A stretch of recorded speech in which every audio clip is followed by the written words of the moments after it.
අද මේ වීඩියෝ එකෙන් මම එක්ස්ප්ලেইন කරන්න යන්නේ database management system subject එකට අදාළව හදන question set වල question set 49 අපි බලමු මොනවාද question set 49 ට තියෙන්නේ කියලා. ඉතින් 49 වෙනි question එක විදිහට අපිට කලින් තිබ්බ scenario එකමයි මේ විදිහට දීලා තියෙන්නේ. ඉතින් අපි මෙතනදී බලමු ප්‍රශ්නෙට ගියොත් The school enter the data after installing this software. All school information is included in this software. The principal of the school informed us that the software had to be removed and reinstalled due to the virus in the computer. Imagine that you have chosen yourself for that. Here you can see that the database has to be backed up. To create a backup file, select the C partition, use Ranavima School DB backup as the name of the backup file.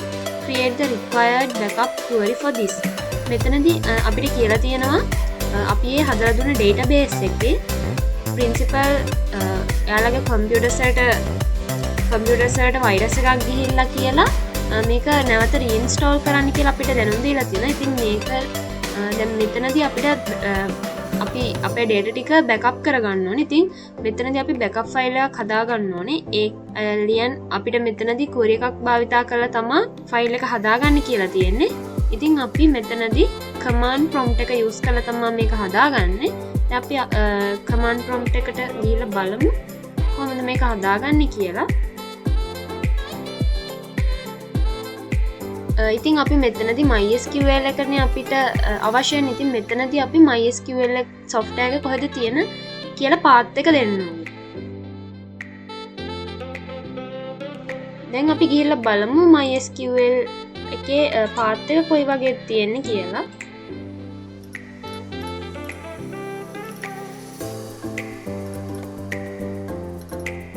අපිට ඕන කරන්නේ mySQL server කියන එක. මේකේ bin කියන එක තමයි අපිට අවශ්‍ය කරන්නේ. ඉතින් මම මේ විදිහට URL එක මම මේ විදිහට path එක copy කරගන්න. මේ විදිහට දීලා enter කරගන්න. දැන් අපිට ඕන කරන්නේ මේක කොහෙටද backup වෙන්න ඕනේ කියන එක දෙන්න. ඉතින් මෙතනදී අපි මුලින්ම mySQL dump කියන එක තමයි use කරන්නේ. මොකද අපිට backup එකක් නේ කරගන්න ඕනේ. ඒ වගේම uroot කියලා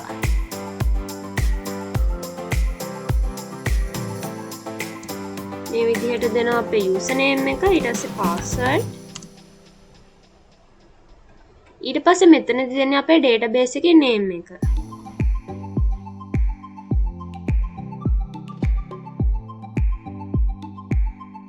මේ විදිහට තමයි අපේ database එකේ name එක තියෙන්නේ. ඊට පස්සේ අපි මෙන්න මේ විදිහට මේ ලකුණ දැම්මොත් අපිට මේක backup කරගන්න ලකුණ තමයි මේ තියෙන්නේ.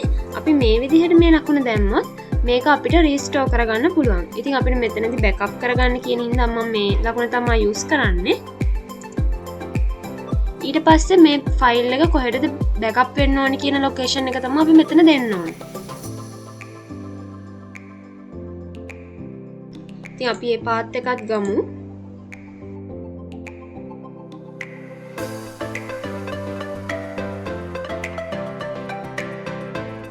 මම desktop එකේ තමයි file එක create කරගත්තේ.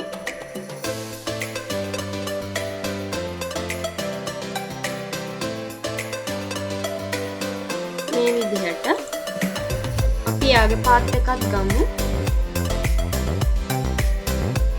මේ විදිහට ආගේ path එකක් දීලා අපිට ඊට පස්සේ කියනවා මේ ෆයිල් එක බෑකප් වෙන්න ඕන name එක අපිට මෙන්න මෙතනදී දීලා තියෙනවා ප්‍රශ්නේදී. මෙන්න මේ නමින් තමයි බෑකප් වෙන්න ඕනේ. ඒ වෙන්න ඕනේ C partition එකට කියලා තමයි දෙන්නේ. ඉතින් අපි මෙතන මේක copy කරලා ගමු.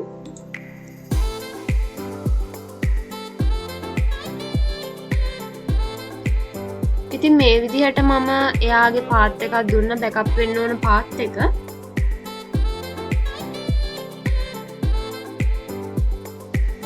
මෙතනදී මම දාලා තියෙන්නේ restore වෙන mark එක. අපිට ඕනේ backup වෙන එකකින්ද මේ පැත්තට තමයි backup වෙන එක දාන්නේ.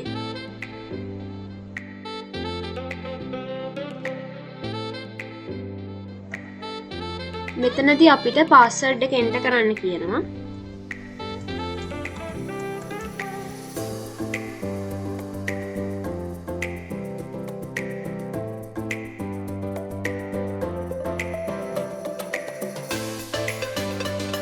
ඉතින් මම මේ විදිහට පාස්වර්ඩ් එක එන්ටර් කරා. දැන් අපි ගිහිල්ලා බලමු අපි හදාගත්තේ ෆයිල් එකේ මේක බෑකප් වෙලා තියෙනවද.